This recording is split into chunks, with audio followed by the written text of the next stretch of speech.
오늘 말씀은 이스라엘의 초대왕 사울에 대한 이야기입니다. 사울은 이스라엘의 왕이 된 후 암몬 그리고 블레셋과의 전쟁에서 연전연승하게 되어집니다. 그렇게 승리를 거두면서요 나라를 안정시키고 자기의 왕권을 안정시킵니다. 그때 하나님께서 사무엘 선지자를 통해서 아말렉을 치라고 명령을 하시는데요. 그게 2절 3절 말씀입니다. 다시 한번 읽으시죠. 2절 3절입니다. 시작. 만군의 여호와께서 이같이 말씀하시기를 아말렉이 이스라엘에게 행한 일 곧 애굽에서 나올 때에 길에서 대적한 일로 내가 그들을 벌하노니 지금 가서 아말렉을 쳐서 그들의 모든 소유를 남기지 말고 진멸하되 남녀와 소아와 젖먹는 아이와 우양과 낙타와 나귀를 죽이라 하셨나이다 하니 아멘. 아말렉을 치는데요 모든 생명을 멸하고 모든 소유도 멸하라고 말씀합니다. 그런데 얼핏 읽기만 해도 정말로 잔혹한 명령이죠. 누구를 죽이냐면 남녀와 어린이, 젖먹이, 심지어 가축까지 다 죽이라고 합니다. 굉장히 잔혹한 명령이라고 할 수 있습니다. 지금의 기준으로 보자면 반인도적 전쟁 범죄에 해당하는 것들입니다만은 고대의 전쟁이라는 것이 군인과 민간인을 구별하지 않는 총력전이 대부분이었습니다. 그래서 전쟁에 패하면 모두가 죽는 것이 당연사였고 또 그것보다 더 비참한 것은 노예가 되어서 적을 위하여 봉사하게 되어지는 그런 일이라고 할 수 있겠습니다. 그렇게 철저하게 적을 무력화시킴으로써 고대의 사람들은 자신들의 생존을 확보한 것입니다. 그래서 스스로의 생존의 위협을 느끼면 느낄수록 체제가 안정되지 않은 고대이면 더 고대일수록 전쟁은 훨씬 더 잔혹한 형태를 그런 모양을 띄었던 것입니다. 그런데 아말렉과의 전투는요 단지 적을 무력화시킬 뿐만 아니라 적의 소유와 가축들까지도 다 진멸하는 전쟁이었습니다. 그래서 이거는 단순히 생존을 위해서 잔혹하게 진멸해야 한다 하는 그런 차원과는 또 다른 차원이라고 할 수 있습니다. 하나님께서는 왜 아말렉뿐만 아니라 그들의 가축과 소유까지도 다 진멸하라고 하셨을까요? 오늘 말씀에서 이렇게 이야기합니다. 이스라엘 백성이 애굽에서 나올 때에 아말렉이 이스라엘을 공격했기 때문에 그렇다라고 말씀합니다. 이스라엘 백성이요 애굽에서 탈출할 때 그들은 400년간 노예 생활하던 사람들이었지 않습니까? 그래서 무기는커녕 전투에 대한 아무런 준비도 되어 있지 않은 상태였습니다. 싸울 준비는커녕 싸울 의지도 없는 사람들이었어요. 그런데 이 아말렉이라는 사람은요 그때 당시에 애굽 군대 다음으로 떠오르는 강력한 민족이었습니다. 이들이 주로 하는 일은요 사막을 다니는 여러 사람들을 약탈하여서 살아가는 일입니다. 그러니까 전쟁이 일상다반사였던 그런 민족이었던 거죠. 그러니까 밥 먹으면 전쟁하는 민족하고 싸울 의지도 없고 싸움의 준비도 전혀 안 된 이 민족하고 싸움이 붙은 거예요. 이제 막 하나님의 나라가 처음 애굽에서 노예에서 탈출해가지고 하나님의 나라를 세워보겠다고 하고 있는데 무엇을 하게 된 거죠? 지금 새싹부터 밟으려고 이 아말렉이 쳐들어왔다라고 할 수 있겠습니다. 그래서요 이스라엘 백성들은 그날 정말로 수없이 많은 피를 흘리고 나서야 겨우 그들의 공격을 막아냅니다. 그래서 그 전쟁 끝에 하나님께서 이렇게 말씀하시죠. 내가 아말렉과 대대로 싸우리라. 그 다음에 또 이스라엘 백성들에게 이렇게 말씀하십니다. 너희가 가나안 땅에 들어가면 반드시 해야 할 일이 하나 있다. 그것은 무엇이냐면 아말렉을 천지에서 그 이름까지 지워버리는 일이다 라고 하나님께서 모세를 통하여 이스라엘 백성들에게 말씀하신 거죠. 하나님의 나라가 출범하는 맨 그 출발점에서 하나님의 백성들을 낙심하게 하여서 하나님의 백성으로 살아가지 못하게 하는 그 일들, 정말로 아주 강력한 공격이었기 때문에 거기에 대하여서 하나님께서 심판하려고 하신 거예요. 그때부터요 500년이 이상 지난 사울 왕 때까지 아말렉은 그때에도 변함없이 이스라엘 남부 광야지대에서 수많은 사람들을 약탈하며 살아가고 있었습니다. 그러니까 그 긴 세월 동안 그들이 행한 그 모든 죄악으로 대하여서 이제 하나님께서 심판을 확정하신 것입니다.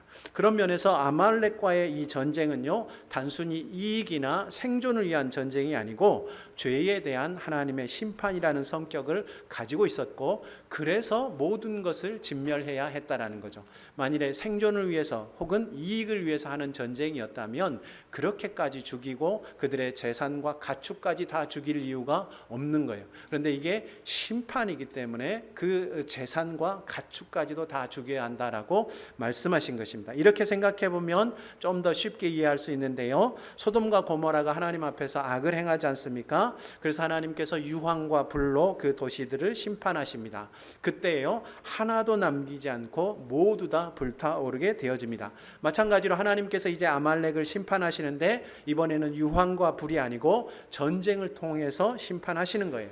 그래서 아말렉을 이제 소돔과 고모라로 완전히 멸한 것처럼 아말렉도 그렇게 그들의 소유와 가축까지 완전히 멸하라라고 말씀하신 것입니다. 그렇게 심판의 성격을 가지고 진행되어지는 전쟁을 여호와의 전쟁이라고 하고, 사람들이 생존과 이익을 위해 하는 일반적인 전쟁과는 달리 하나님의 명확한 명령으로 시작이 되어지고, 그리고 이 전쟁에서는 무엇도 남기지 않는 것, 완전히 진멸하는 것, 그것이 이 전쟁의 특징이라고 할 수 있겠습니다. 그게 여호와의 전쟁이라고 부른 것이죠. 그런데 어디 가나 자신이 하나님보다 더 똑똑하다고 생각하는 사람들이 늘 있기 마련입니다.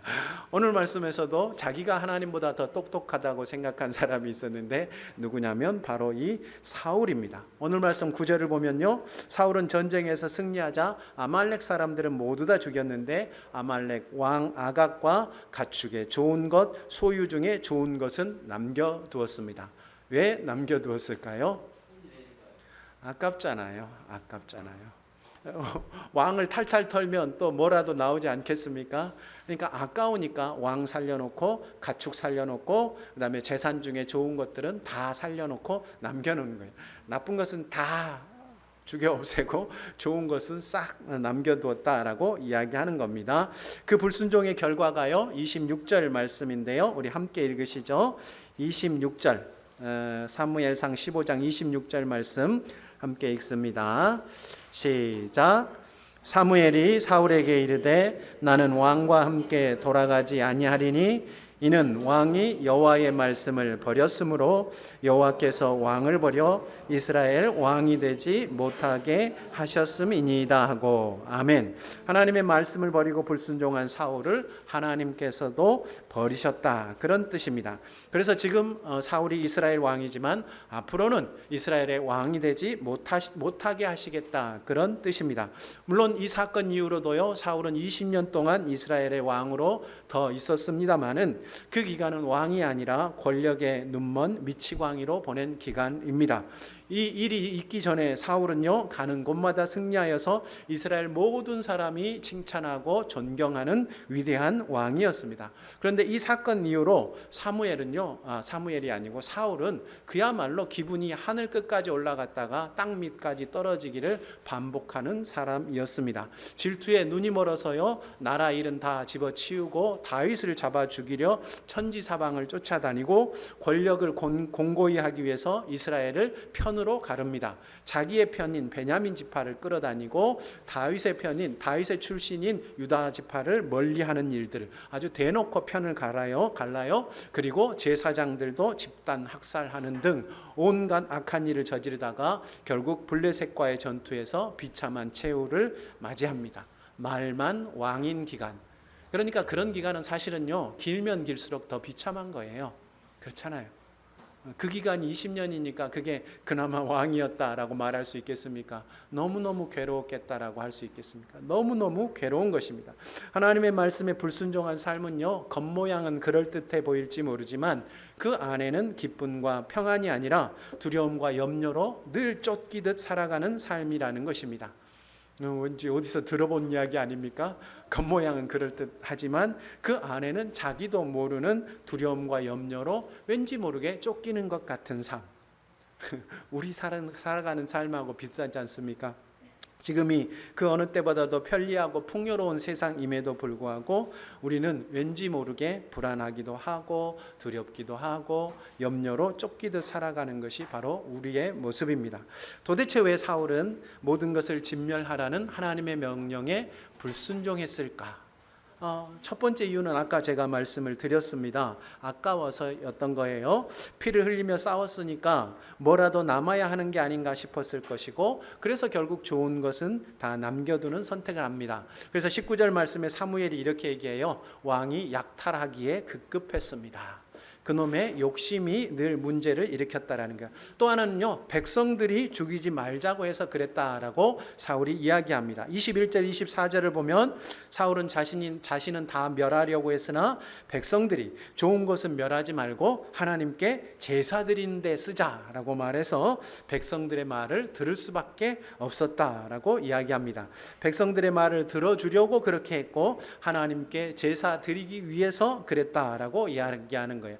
세 가지를 종합해 보면 사울은 자신을 위해서, 그리고 백성들을 위해서, 마지막으로 하나님을 위해서 좋은 것은 멸하지 않았다라고 말하는 것입니다. 정말 그랬는지 어쩐지는 잘 모르겠는데 하여튼 사울은 그렇게 이야기를 했습니다. 사실 생각해보면 사울의 생각이 틀린 것도 아닙니다. 아말렉 사람들이 나쁜 놈들이지 그 사람들이 기르던 가축이나 모아놓은 재산이 뭔 죄가 있겠습니까? 어차피 아말렉 사람들은 다 심판을 받았으니까 남은 것 잘 모아가지고 어디다 쓰면 돼요?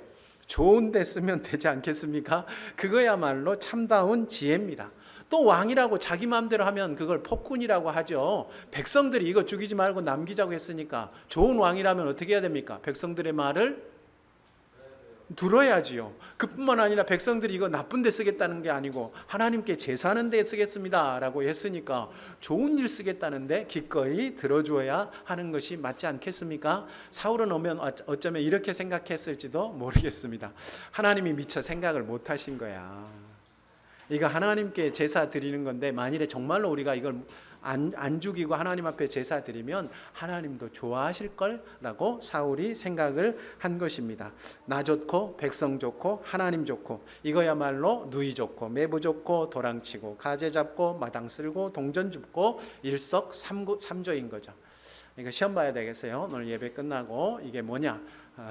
누이 좋고 매부 좋고 도랑치고 가재 잡고 마당 쓸고 동전 줍고, 이것은 무엇일까요? 일석삼조. 제가 시험 봅니다. 이따가 저 주방에 권사님들 밥 나눠줄 때 이거 일석삼조 모르는 사람은 밥 주지 마십시오. 아셨죠? 일석삼조예요. 딱 하나만 무시하면 이게 일석삼조가 됩니다. 뭐만 무시하면 돼요? 하나님의 말씀, 하나님의 명령만 무시하면 일석삼조가 되어지는 겁니다.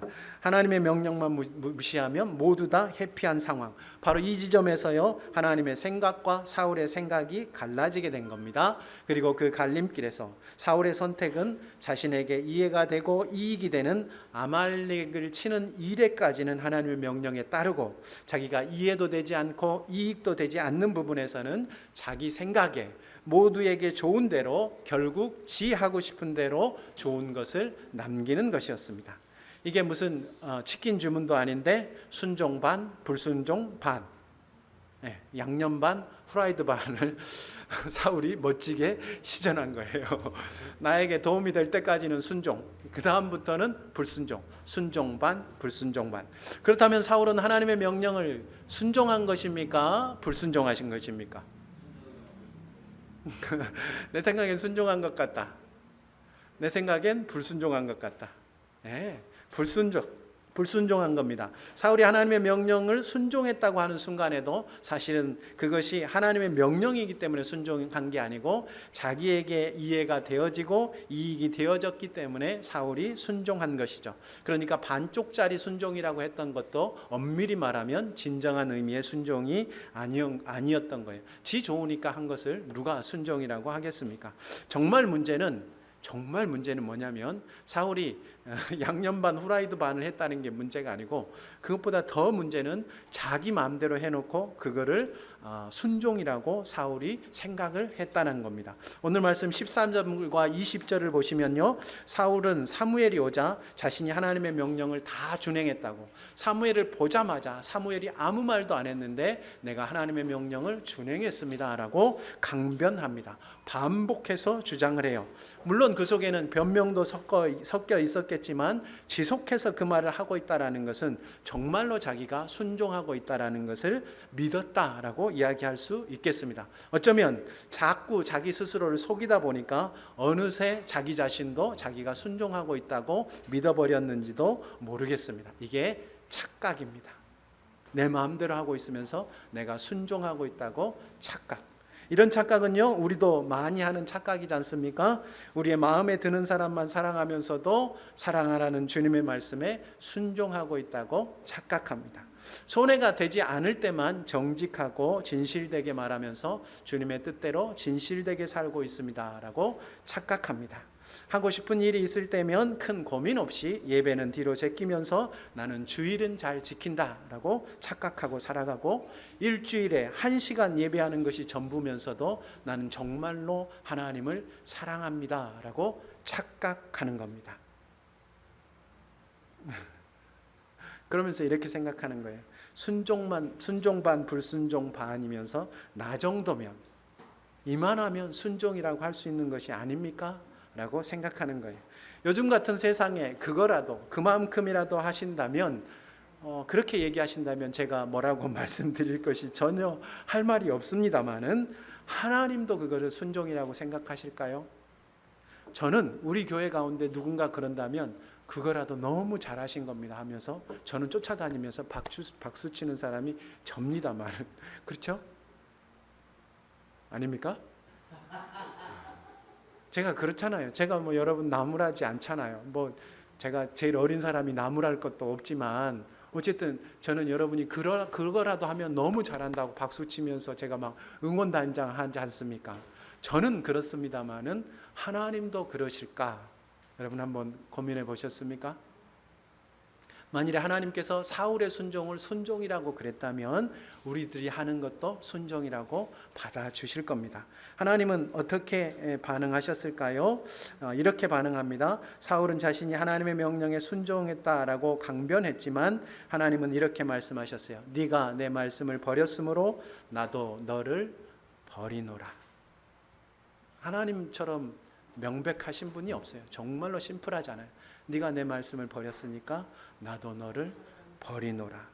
얼마나 두렵고 떨리는 말씀입니까? 그런데 정말 문제는 그 다음입니다. 착각할 수 있죠.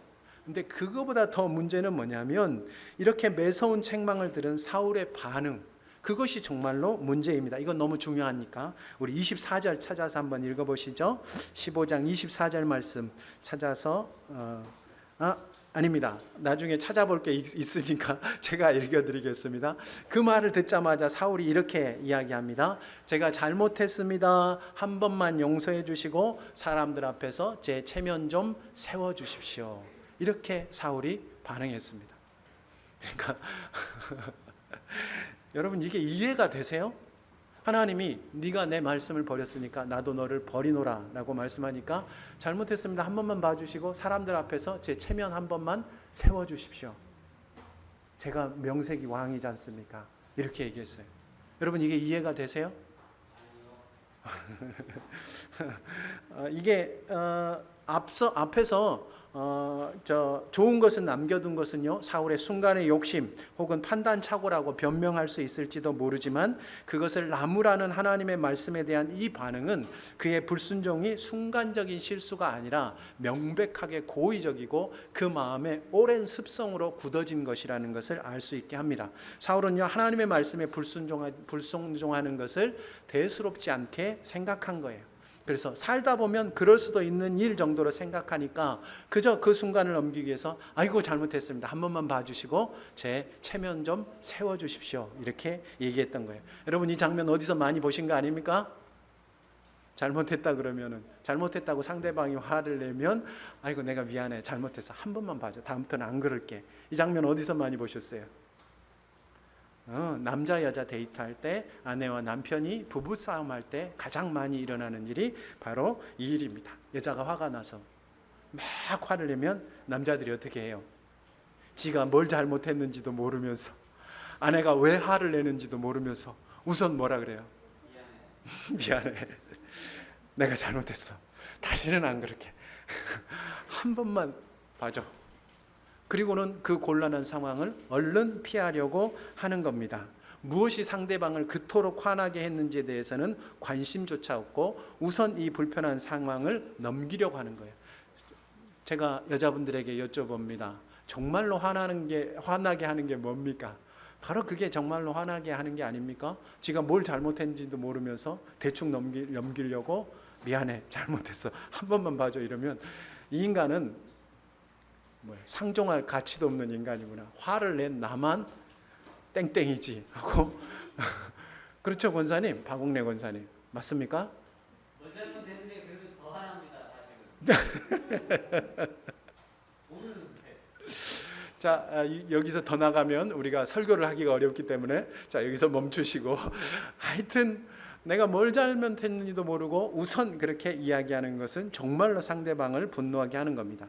사울은 지금 하나님의 마음에 대해서는 눈꼽만큼도 관심이 없는 겁니다. 하나님께서는요, 사울을 왕으로 세우신 것을 후회한다라고 15장에서 2번씩이나 말씀하세요. 사울의 그 행동을 보고 하나님께서 내가 사울을 왕으로 세운 것을 후회한다라고 사무엘에게 2번씩이나 말씀하셨어요. 하나님이 실수하시는 분이 아니기 때문에 후회한다는 말은 정말로 내가 잘못했다 그 얘기를 하시는 게 아니에요. 하나님이 사울을 왕으로 세운 것들에 대하여서 사울 때문에 너무너무 마음이 아프다라는 이야기를 후회한다라고 이야기를 하시는 겁니다. 그리고 그 얘기를 들은 사무엘 역시 밤새 금심하여서 하나님 앞에 부르짖다가 온 겁니다.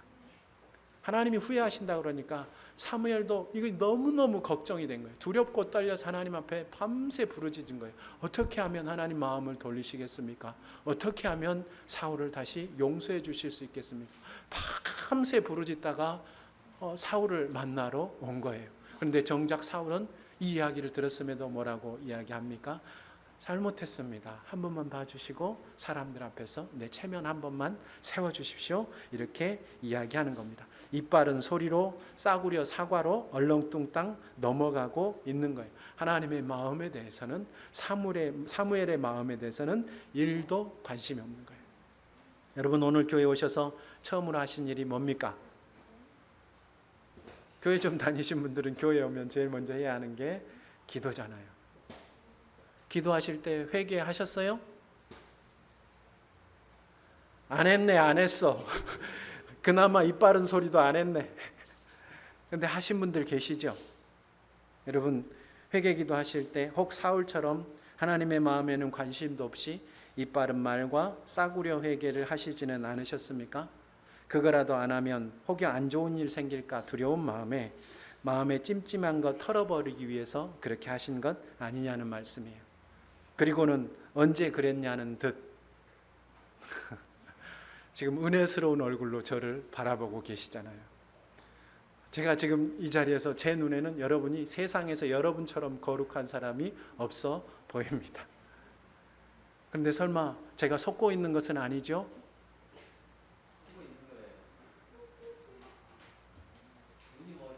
싸구려 약 파셨습니까? 하나님 앞에?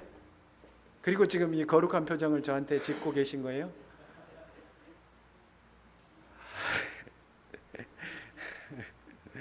사울의 회개를 들으신 하나님의 반응이요 29절 말씀입니다. 이 말씀은 함께 읽으시죠.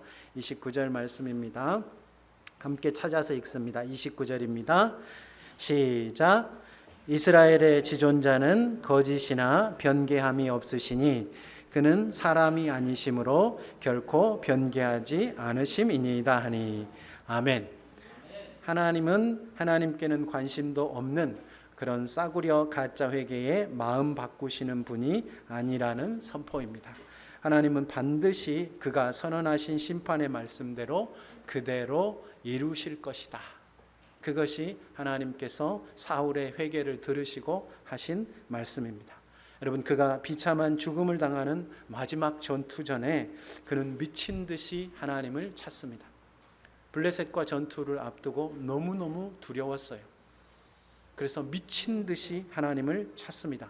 심지어 귀신을 불러서 하나님의 뜻을 알려고 사무엘을 불러 올리기도 합니다. 정말로 다급했습니다.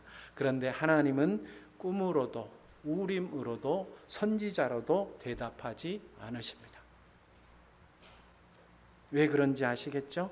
그는 정말로 철저히 버림받고 비참한 최후를 맞이한 것입니다. 입바른 소리, 싸구려 회개를 하는 사람들에게 주시는 하나님의 심판입니다. 과연 그 말씀대로 사울은 용서를 받지 못했고 심판도 피하지 못했습니다. 자신뿐만 아니라 그 가족 전체가 비참한 최후를 맞이합니다. 그의 사랑하는 아들 요나단도 예외가 아닙니다. 오늘 말씀의 아말렉을 한번 생각해 보십시오. 왜 하나님께서 아말렉을 아무것도 남기지 않고 다 진멸하십니까? 500년 전에 하나님의 백성이 그 땅 가운데 하나님의 나라를 세우기 위하여 나오는 그 길에 아말렉이 그들을 공격하였기 때문에 그거를 500년을 기억하신 거예요. 500년 전에 하신 선포를 잊지 아니하시고 심판하시는 분, 그분이 하나님이다라고 오늘 말씀이 이야기하는 것입니다. 이스라엘의 지존자는 거짓이나 변개함이 없으시니 그는 사람이 아니시므로 결코 변개하지 않습니다. 우리 하나님은 우리를 너무도 사랑하셔서 생명까지 주시는 분이지만 우리를 그렇게 사랑하신다는 것이 우리가 하나님께 함부로 하고 우리 목적을 위해 하나님을 이용하고 싸구려 사과로 용서를 구해도 된다는 말은 절대 아닙니다. 싸구려 회개는 용서는커녕 우리의 죄만 더할 뿐이라는 것 꼭 기억하십시오. 우리를 너무도 사랑하시니까 오히려 하나님이 야, 좀 편히 해라 라고 그렇게 말씀하실 만큼 더 극진하게 하나님을 두려워하고 섬기는, 정말로 하나님을 사랑하는 저와 여러분 되시기를 우리 주님의 이름으로 축원합니다. 아멘. 사울이 자기 생각에 좋은 대로 하나님 명령에 불순종했다라는 그런 말씀을 드렸는데요. 사울이 하나님의 명령에 불순종하면서라도 지키고 싶은 것이 도대체 무엇이었을까? 그것이 제가 말씀을 준비하면서 고민한 두 번째 고민입니다. 사울은 도대체 뭘 지키려고 하나님의 명령에까지 불순종했을까? 그것은 왕이라는 지위입니다. 그가 좋은 것을 없애지 않고 가지려고 한 것은 더 많은 군대를 유지하여서 자신의 왕국을 지켜내기 위함이었습니다. 백성들의 요구를 거절하지 못한 것도 자기가 왕으로 남기 원해서 그런 거죠. 심지어 사울은 하나님이 자신을 왕이 되지 못하게 하시리라는 사무엘의 이야기를 듣고도 자기가 잘못했으니까 사람들 앞에서 왕으로서 체면 좀 살려주십시오라고 부탁합니다. 그는 하나님의 명령을 어겨서라도 왕으로 남고 싶었던 것입니다. 그래야만 자기가 행복할 거라고, 그것이 복이라고 사울은 생각을 한 거죠.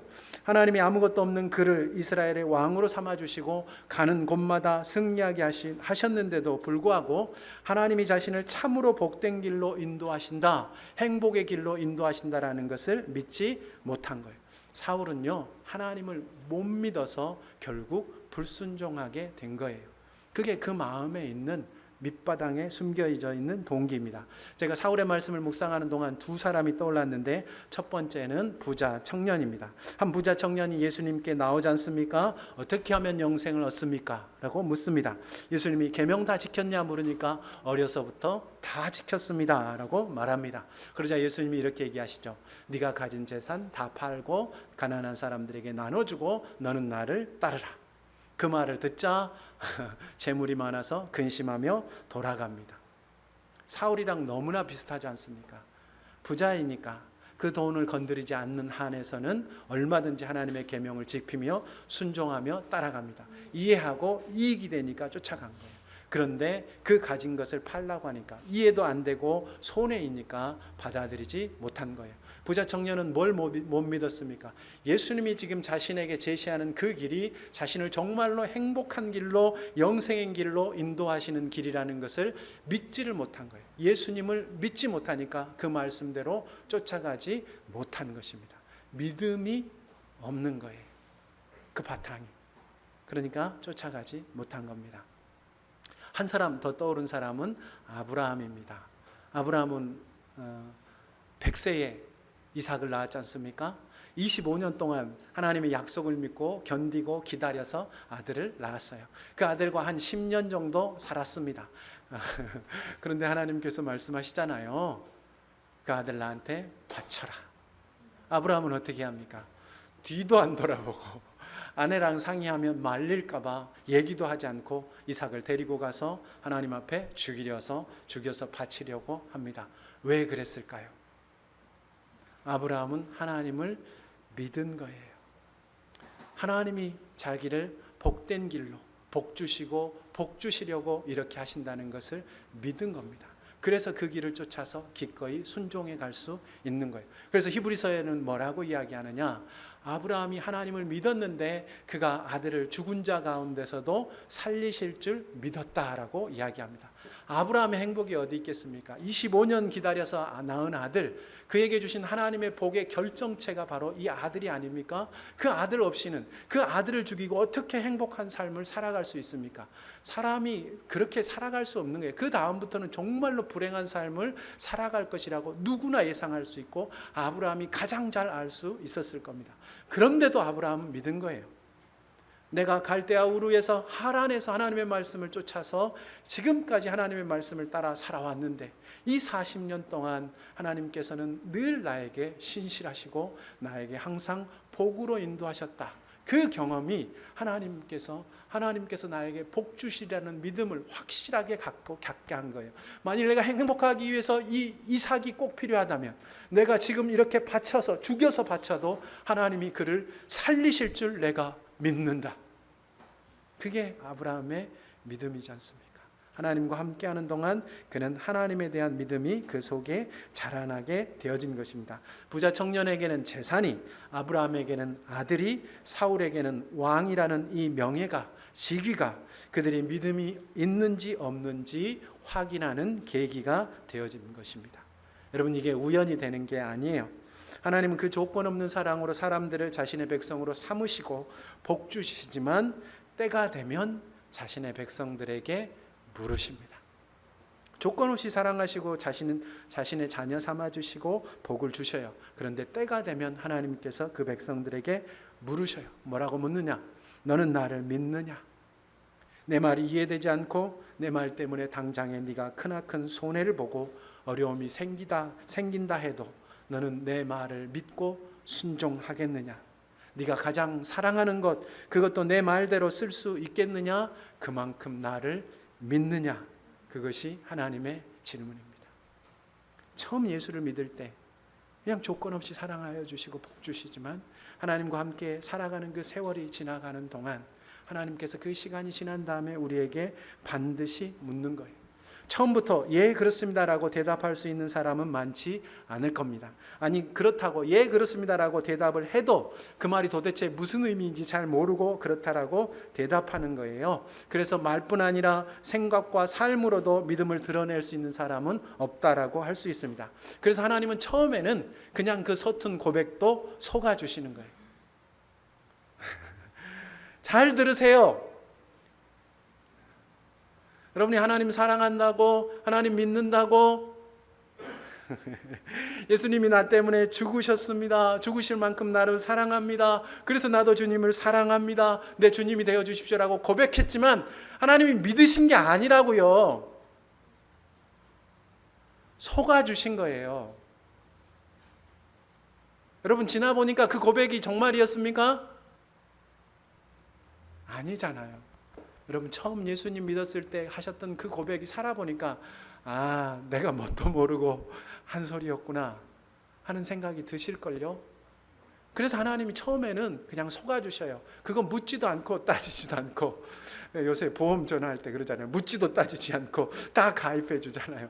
마찬가지로 하나님께서 하나님의 백성을 그저 그 크신 사랑으로 우리를 받아주셔요. 그냥 별거 아니지만 정말 그게 사실이지도 않지만 정말 그렇게 고백하는 것도 그대로 받아주시고 인정해 주시는 거예요. 애들이요, 부모가 아빠 사랑해? 그러면 꼬마 애들이 사랑해 얼마만큼? 하늘만큼 땅만큼. 그러면 그 아이가 정말로 하늘만큼 땅만큼 사랑하는 겁니까?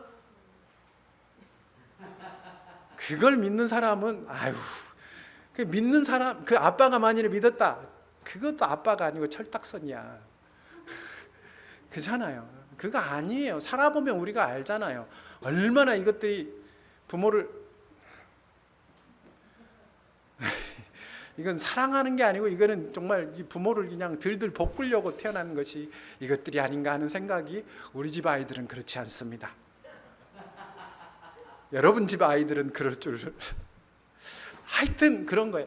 그래도 부모는 믿어주는 것처럼 하나님 아버지가 우리의 서툰 고백을, 별건 아니지만 정말 사랑합니다, 내 주님 되어 주십시오, 내가 정말 주님을 믿습니다, 내 죄를 위하여 주님께서 십자가에 죽으신 것을 믿습니다, 이렇게 윤주빈 집사님처럼 아멘하고 소리 지르지만 사실은 정말인지 모르잖아요. 그런데 속아 넘어준 거예요. 그래, 네가 그렇게 이야기하니까 내가 믿어주마, 속아주마 라고 이야기합니다. 그렇지만 시간이 흘러서도 1년이 되고 2년이 되고 5년이 되고 10년이 되었는데도 아직도 그렇게 입 바른 소리만 하고 있다면, 20년이 되고 30년이 되고 40년이 되었는데도 아직도 그 서툰 고백으로 내가 주님을 사랑합니다 라고 말한다면 하나님이 그걸 고백으로 받아주시겠습니까? 정말로 그 사람이 하나님을 사랑하는 겁니까? 여러분이 정말 하나님을 사랑합니까? 하나님은 우리가 처음에 그 서툰 고백에 머물러 있기를 원치 않으십니다. 그래서 우리와 동행하시면서 그분이 얼마나 신실한 분인지 삶을 통하여 우리에게 보여주시고 때가 되면 우리에게 물으시는 거예요. 그래서 아브라함이 아들을 드림으로 부자 청년이 재물을 다 나누어 주므로 사울이 좋은 것까지 모두 진멸함으로 자신을 보여야 할 때가, 자신의 믿음을 보여야 할 때가 오는 것처럼 우리의 삶에도 그럴 때가 오는 거예요. 당연한 거 아닙니까? 우리가 이거 어렵게 생각할 게 아니잖아요. 결혼하면 우리도 그렇습니다. 처음에는 사랑한다고, 내 목숨 줄 만큼 사랑한다고 우리가 선서하고 결혼했습니다. 근데 정말로 그렇던가요? 살아보니 아니잖아요. 그죠? 정말 세상에 제일 사랑하기 힘든 사람이 내 옆에 있는 사람이라는 것을 우리는 저절로 깨닫습니다. 그걸 못 깨닫다면 아직 멀은 거예요. 그죠? 정말로 사랑하기 힘든 사람이 바로 옆에 있는 사람입니다. 그러니 우리가 어떻게 이 사람을 사랑할 수 있겠습니까? 살아가면서 점점 더 함께하는 세월이 지나가면서 그 사람에 대한 믿음이 자라고 그 사람에 대한 사랑이 자라야만 정말로 사랑한다라고 이야기할 수 있게 되어지는 것입니다. 그래서 처음에 내가 멋모르고 내뱉은 그 사랑한다는 말, 내 생명까지 주고 당신을 사랑합니다라는 그 말이 이제서야 세월이 흐른 다음에야 내 삶으로 정말 사랑해라고 말할 수 있게 되어지는 것, 그것이 결혼이에요. 그러니까 결혼은 사랑의 완성이 아니고 뭐예요? 사랑의 출발이에요. 그때부터 사랑하기 시작하는 거예요. 제가 살아보니까 그렇던데요. 저도 아내랑 함께 살아온 지가 이제 30년 가까이 넘어갑니다. 처음에는 아내가 좋아해서 결혼했습니다. 못 믿는 사람은 저쪽에 가서 회개하세요. 제가 쫓아다녔어요. 사실대로 얘기합니다. 그래요. 그래서 결혼했습니다. 속여서 결혼했는지 뭐였는지. 그런데 이제 돌아보니까 그렇습니다. 그때 사랑은 사랑도 아닙디다. 저는 지금 그때보다 수백 배 더 아내를 믿고 아내를 더 사랑합니다. 박수 칠 일이 아니지 않습니까? 아내가 네 생명 나한테 줄 수 있어 그러면 저 줄 수 있습니다. 말이라도. 생명은 줄 수 있어도 아내가 시키는 건 하기 싫습니다. 그게 남편입니다. 할렐루야. 여기 득도한 사람들이 굉장히 많네요. 중요한 건 그겁니다. 처음에 뭐라고 고백했든지 그게 중요한 게 아니에요. 살아가면서 서로에 대한 믿음이 자라고 사랑이 자라나는 것, 그것이 결혼입니다. 신앙생활은 결혼하고 똑같습니다. 하나님은 우리의 신랑이 되십니다. 예수님은 우리의 신랑이고 우리는 그분의 신부입니다.